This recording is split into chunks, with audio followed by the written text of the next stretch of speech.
All right. Hello and welcome to Instant Insights. At Global Data Strategic Intelligence, we track over 100 tech, industry, ESG, and macro themes impacting all major sectors. I'm Patrick Mridha, Associate Analyst at Global Data, and today I am joined by my colleague from the Strategic Intelligence team, Aidan. No, I'm glad to be here. Thank you. Thank you, Patrick. Today is all about DeepSeek. Recently, Global Data Strategic Intelligence put out a deep dive looking at the more technical aspects of this company and the platform that they have offered. We're here to talk about the immediate impact that it had on the tech sector, on stock markets, and the like. And we're trying to get down into some of the reasons why it had this particular impact. So, late January, $1 trillion was wiped from the NASDAQ, with NVIDIA alone losing close to $600 billion, which is the single greatest one-day value loss of any company in history. And this immediately followed DeepSeek's release of its AI platform, DeepSeek being a Chinese company whose platform has several characteristics that make it appealing to consumers and gives it advantages over its US counterparts. So there are many benefits to the DeepSeek platform. I mean, most importantly, it's far cheaper being free, on the App Store, and uses a lot less power. DeepSeek V3, according to the startup, used far fewer advanced chips, lowering the price tag. However, the $6 million figure around the cost is subject to scrutiny, however. There isn't a verifiable price tag on development, nor are there specifics on what technology they used.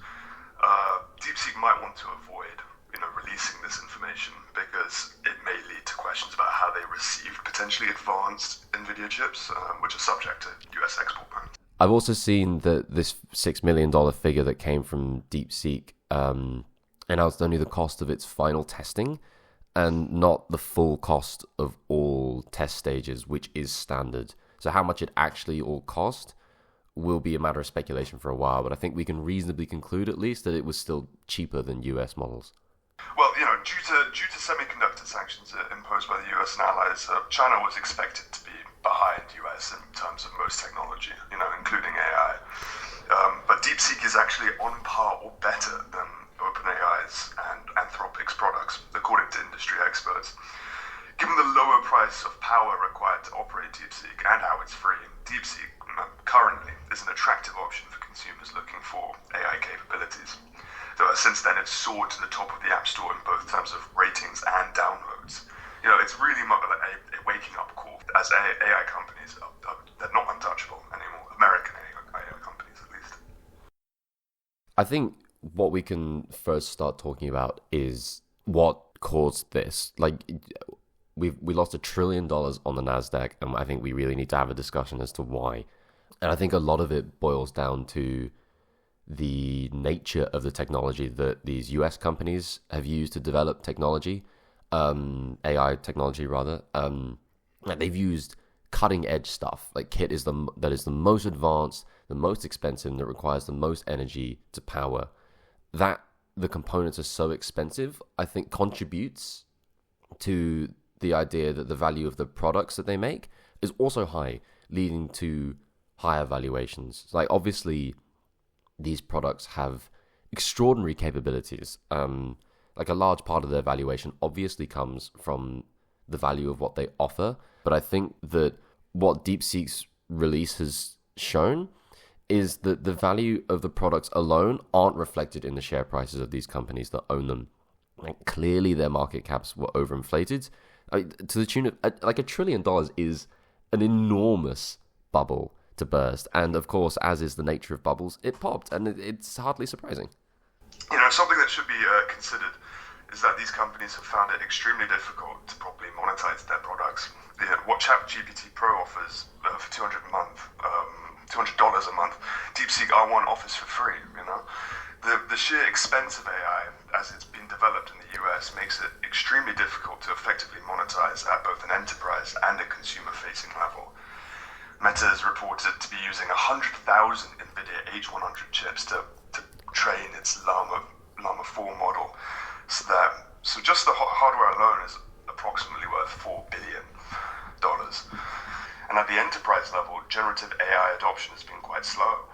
The upfront costs are high, the models lack sufficient explainability and accuracy, and there is a lack of killer use cases.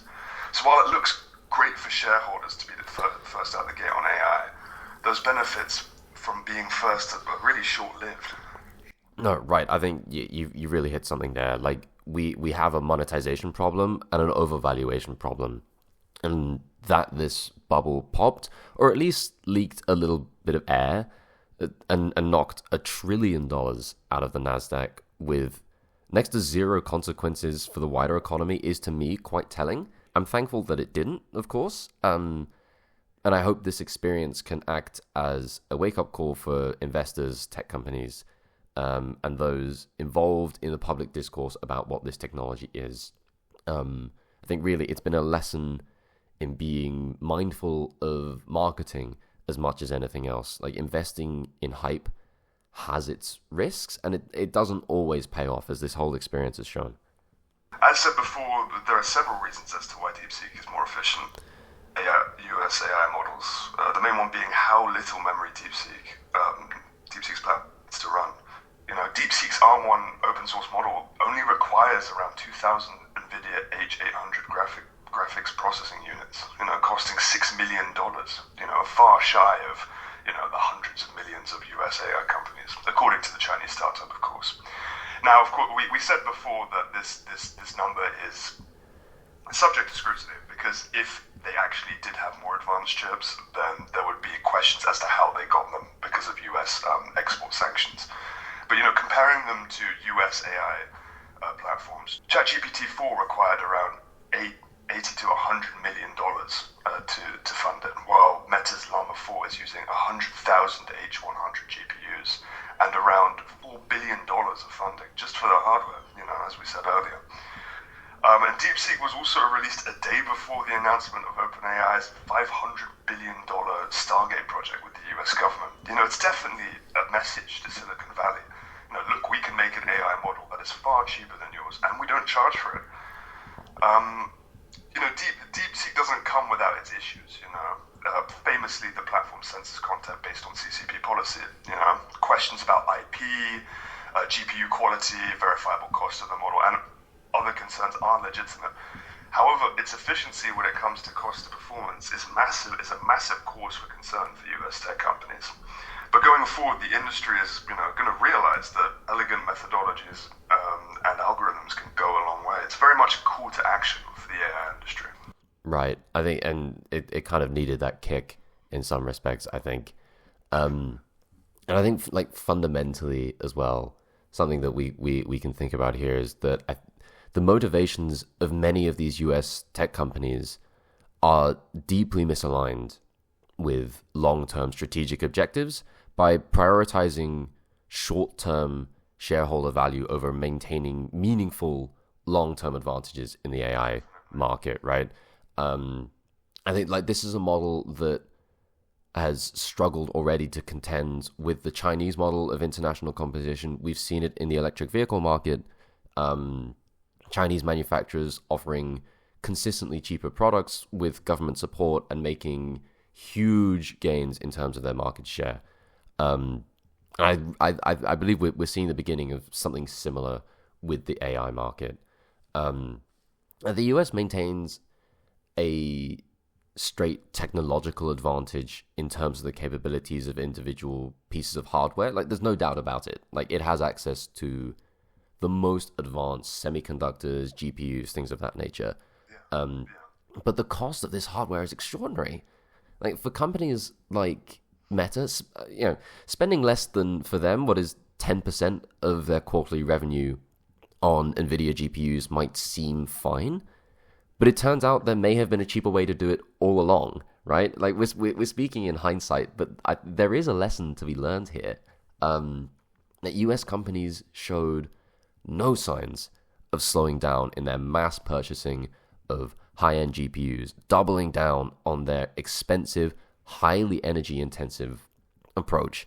And even if we assume that these companies continued to be right about their approach, that they would keep going with this very expensive, very energy-intensive approach, they would still have to contend with the fact that they're spending very large amounts of money while being very bad for the environment. And the negative externalities of all of this, as we might say in economics terms, like of the environmental impact alone, is enough to reasonably attribute this whole episode to quite serious market failure. And as you say, US AI companies will really have to come to terms with the implications of DeepSeek's platforms and do it quickly. And we may see quite a notable shift in the US's approach to AI in the coming year that reflects this. But I'd like to bring it to regulation, if I'm a future outlook, because I think that there are several key takeaways from DeepSeek's launch that we can, ascertain. I mean, first of all, it's clearly a wake-up call, as I said before. DeepSeek bursting onto the scene shows that AI regulation is necessary. The US is still ahead of China, but not as ahead as once thought. And these Chinese companies are catching up very fast. On a private side, it's an alarm for US AI industry to improve their safeguards and keep track of their own intellectual property. On the public side, regulation reduces uncertainty investors and companies may have, providing a framework for these said companies to follow when something like this happens, knowing how we can act within the law. However, AI regulation is difficult. I mean, it's between balancing the future and the present, really. The EU AI Act set very clear boundaries, using a risk-based system, outlawed things like biometric scanning, social scoring, use of AI from police at certain circumstances. But AI regulation, tech regulation more generally, is about balancing present challenges and preparing for future ones. DeepSeek's arrival only illustrates this, as the AI market is, wildly unpredictable. When it comes to the US, I mean, the arrival of DeepSeek only gives Trump more of a reason to deregulate. Trump repealed Biden's executive order on the safe, secure, and trustworthy development and use of artificial intelligence. The only real framework that American companies had for AI regulation. And, the new AI executive order called the Executive Order on Removing Barriers to American Leadership in Artificial Intelligence. Basically all it did was remove Biden's executive order, directed the new AI and crypto czar to formulate a plan when it comes to AI in the next 75 days. Trump has long stated on the campaign trail that he wanted to deregulate the tech sector, including AI, and of course he surrounded himself with tech giants. DeepSeek's entry to the market only reinforced Trump's view that the Biden administration didn't limit Chinese influence enough and didn't allow AI companies the space to innovate. Despite the quite relaxed executive order in comparison to other pieces of AI regulation across the world. Ultimately, Trump will likely encourage the behavior that Silicon Valley has grown accustomed to by further deregulation and lax oversight. I mean, this could be concerning. AI is only getting stronger, with the next 4 years being crucial for future development.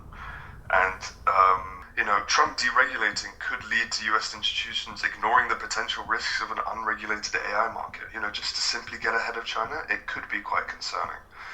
Another thing when it comes to regulations that even EU politicians are already worried if they've potentially gone too far with this EU AI Act. For instance, Emmanuel Macron is very keen to foster technological growth in the EU. At his AI summit in Paris this week, the head of the Paris Peace Forum said that it was a shame that it wasn't Europeans who found the back door into a more efficient AI platform. So clearly there's quite a lot of concern around over-regulating and under-regulating. So we need to find this sweet spot. Cool. So I think what we can now do is we can start to wrap up. We can start talking about what does this mean for the future in a more conclusive sense. I think what we've already spoken about is we'll likely see more open source AI models come out in the next few years as DeepSeek has proven this to be a really rather viable option. You've mentioned Trump's approach to deregulation, which is quite likely, and that combination will hopefully lead to a more competitive market for AI. Was there anything else we could think of here? Yeah, well, I mean, investing in AI is now far less clear cut than it was a couple of months ago, and it's going to be a roller coaster with plenty of international competition. I think everyone thought it was just OpenAI, Anthropic, Gemini, Mistral AI, Alpha AI, but now there's a lot of competition, and now there'll be a lot more emphasis on more efficient, cheaper technologies. Which is fundamentally a good thing. If it's more efficient, then it's not going to cost as much, and it should be environmentally better. But the main takeaway here is that China is here to stay when it comes to AI, and is much closer than we thought. Right. I think at this point we'll call it there. Thank you everybody for listening. All the reports we've discussed in this, or at least mentioned in this podcast with Global Data's strategic intelligence team, has a deep dive report out a few days ago on DeepSeek, which will give you a lot of technical insight into this product. We also have AI regulation reports out that will give you a really keen, crucial insight into what the regulatory landscape in very key regions looks like. So, as I said, thank you very much for listening, and from us at Strategic Intelligence, see you next time.